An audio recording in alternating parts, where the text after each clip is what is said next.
Hey everyone, how's it going? Octopus here, and welcome back to evercrisis. We're going to be talking about the Final Fantasy 9 banner, but I want to just say right now that this is a skip.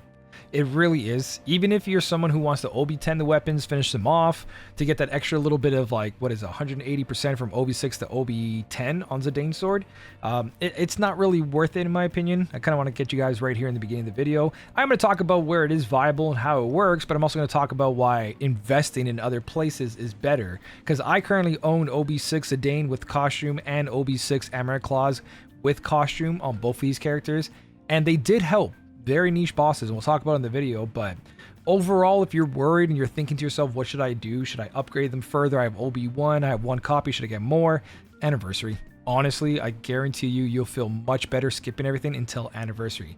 There is a new sword, though, on there, the Beatrix sword, and they did the stamp card a little different, so let's talk about that. But quickly, if you skip it, it's not going to hurt you. It's going to hurt you in the Astral Giant fight, maybe the Waltz, because non-elemental was very, very important there. And what I'm talking about is this. So if you go into the tower and you go fight the Astral Giant, which currently I'm stuck on floor 98 because Behemoth can suck it. But this guy, right? The problem is that he resists every element. Fire, ice, thunder, earth, water, wind. So you have to kind of use a non-elemental here. Not kind of, you do. But this is permanent content. Never pull for permanent content. Pull for content that's disappearing, not content that can be done anytime. So when it comes to enemies like that, yes, you do need the setup. But most characters, their kits, they come with weapons that are like critical, high potency. The guild weapons, the bat has it. Not saying it's the greatest and that's going to replace this, but there is other options. So to go out of your way and pull for this crossover, re-hashtagged into, you know, it's a little bit better now having Beatrix sword in there as well from Final Fantasy 9. Pretty cool sword, by the way. It looks amazing. Overall, I would say non-elemental weapons don't fit anything really.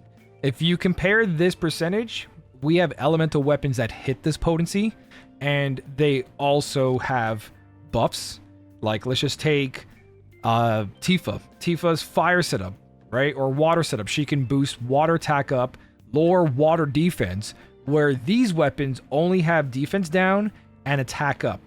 Where the other elemental weapons have defense down, attack up, element attack up, elemental defense down, and most of the time bosses are immune to defense down, right? A boss say you can't use physical defense down, you can't use magic defense down. Now the critical weapons get a little bit more nerfed because of that, where no boss says, hey, we resist an element resist down. There hasn't been anything like that, at least from my memory.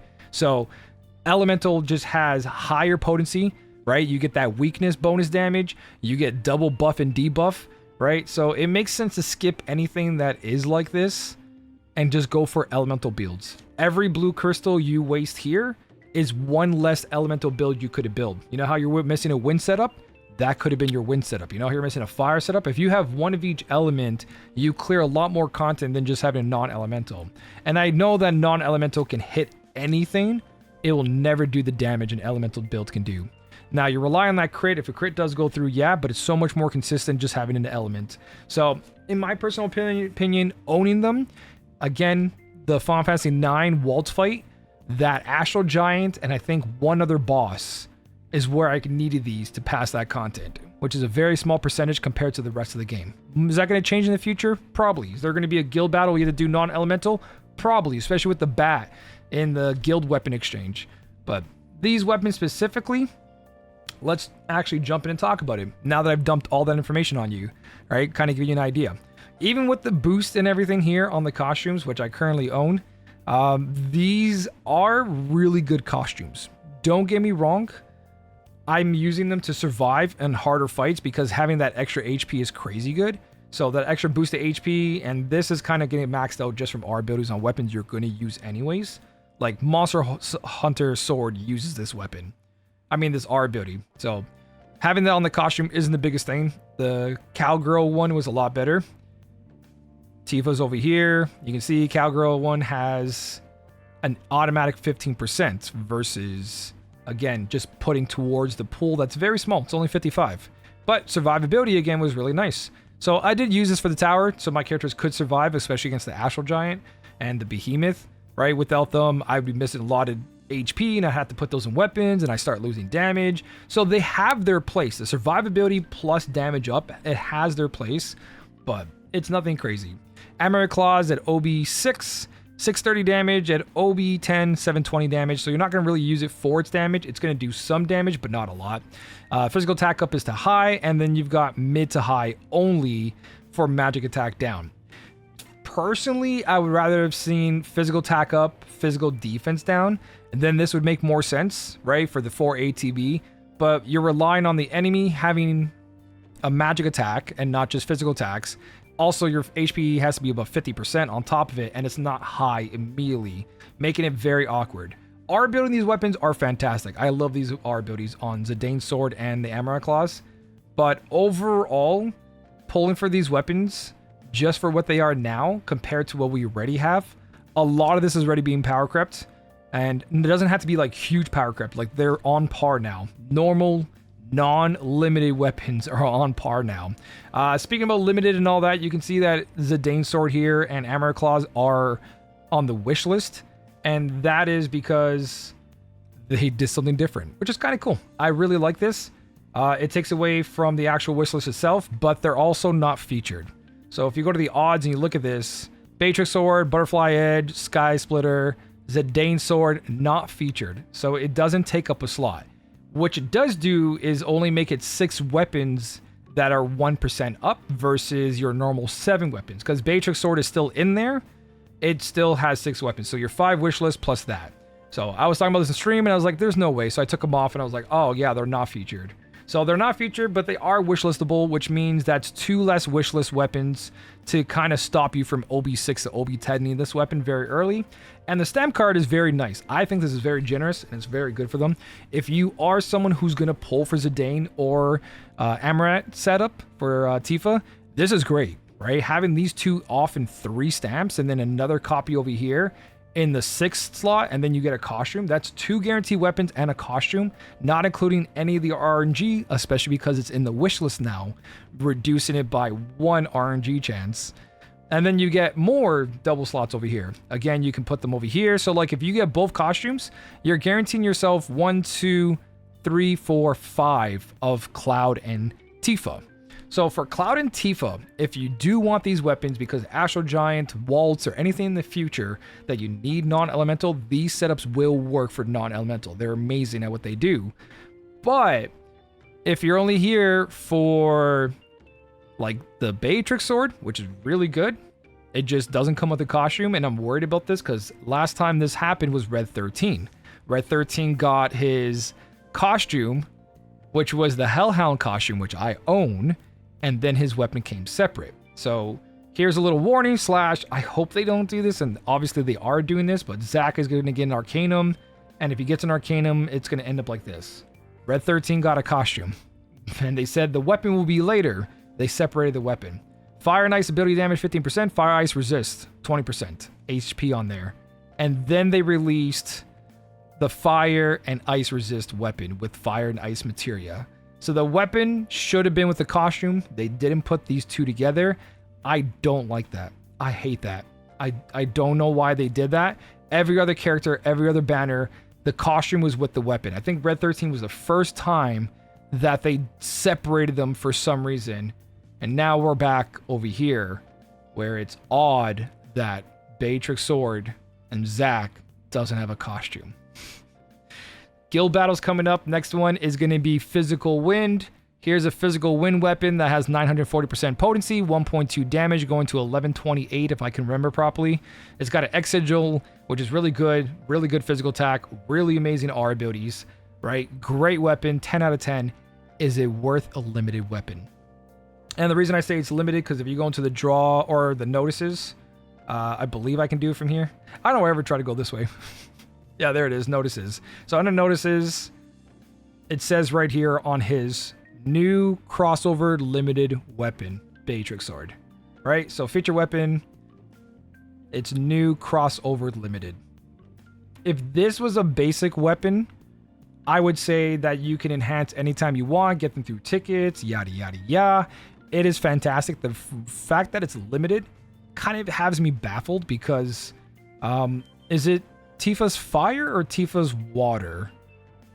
It's one or the other. I think it's Tifa's fire setup. She has the same amount of power, which kind of blows my mind.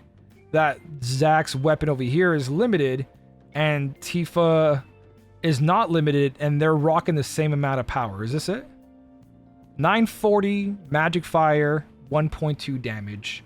Now, I know it has better R ability when it comes to the wind, right? But this is the same exact setup, right? You're doing 1128 potency, where now this sword, 940, right?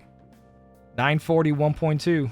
The only difference is a little bit more R abilities, which is really good because he has the Falchion sword and all that. So he's going to be able to get wind potency really high, really quick.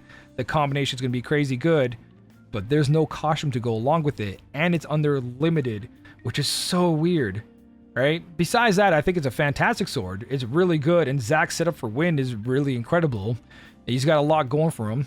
He's got another weapon here that has 46, 39. Just these two weapons in the main hand takes care of the physical attack and the wind potency that you need, right? So it's a very good combination. You get 54 if you do it the other way, but the wind potency just skyrockets from here. You're done in two weapons because of that. So yeah, the build for Zack can be amazing. The sword is amazing. It's just weird there's no costume, and I'm most likely going to get an Arcanum Zack wind costume later on, and that's two things you got to pay for. And this being limited, it has to be weapon parts, which is crazy. So overall, banner, weapons, costumes, it's a really good setup. And I know that a lot of people will probably want this sword to be in the third slot, but the only time they ever did a third slot gold was during the rerun of the limited, and they put a random 5 stars. So the fact that we could choose 2 5 stars out of here that's currently on the banner is really nice. This is a new weapon, so it's understandable that it's in this slot. It would be more understandable if there was a costume as well, right? Putting a new sword right in the third selector seems like not the way to go when it comes to what they were thinking about. It would have been super nice. I would have appreciated it. But personally, it makes sense that it's in the 6th slot. It just, not personally, but it makes sense that it's in the 6th slot. I would have liked it if it was over here. But it is the way it's supposed to be, right? They actually put one over here, which is kind of cool. So you have at least 1, 2, 3 guaranteed into 2 costumes. And then you're also guaranteed those other weapons. If you already have them OB10, you shouldn't be pulling this banner anyways. So it doesn't matter if you're OB10, you wouldn't be pulling here. Unless you want that Zack weapon, then you just wasted a pull slot on the 3rd ticket there. So overall, interesting banner. Really good for Cloud and Tifa. If you're trying to go for the costumes and the weapons, you can get these OB5 pretty safely, or OB4 pretty safely. If you're lucky, OB6 in those 2 pages. Having that selector in the 3rd slot for them is great. Awkward for Zack. Dislike there's not a costume with it. And when it comes to Zack's setup, I can give you one real quick. So for Zack and wind setups, personally, Zack's new weapon would be on the offhand. Falchion's would be on the main hand because it got 46 R ability, which with the other weapon will get you to 55, no problem. And then the boost wind potency would be at 100% with just those 2 weapons. And then you throw something like Floor Wand in there if you're not using Aerith for some reason. Gives you boost attack 62, 39 wind potency. Or you go ahead and run this magical shuriken, Lucia's tranquilizer. There's a lot of boost attack, wind potency weapons out there that you guys can put there instead. That's up to you. But the other ideas here is Glenn's weapon will be here for the rest of the boost attack that we need, 62. And it gives us attack stance of 19, putting us at 30%. Then we put something like Barrett's weapon because it has really high boost attack ability, 52 points. Which gives us a total together of 45, so 70% damage up here. Wind potency at 110% boost. Maxed out physical attack, maxed out boost attack. All of this works really nicely. You can throw in survivability in there with wind instead and other things like that, but this one's a pretty solid setup. It gives you a little bit of everything, and there's plenty of options when it comes to boost wind that you don't have to use Aerith because you're most likely going to use Aerith while healing to lower that wind defense down, or as a DPS too. So, a lot of options there when it comes to Zack's setup. So, overall, again, up to you guys what you want to do with this. With the anniversary around the corner, I would definitely save my crystals. You are going to run into issue when the enemy is immune to all elements, and then these are needed. So, yes, in that sense, you kind of need something like this, but I feel like this will be even more power creep than it already kind of is. in the future, especially after anniversary, and how they're going to handle the whole like new strength. They're going to give bosses more HP, which makes you need to pull or make your setups better in order to pass these new, especially with high wind boosting everything. These all attack weapons from limited banners, like Vincent's new weapon giving magic attack to the whole party. Same thing with the 6-month stuff. So there's a lot of strength in this game, and stuff's going to get harder and harder. So you kind of want to save and, you know, be careful with that. So that's everything. Thank you guys so much for watching. Keep on smiling, and I'll smell you later.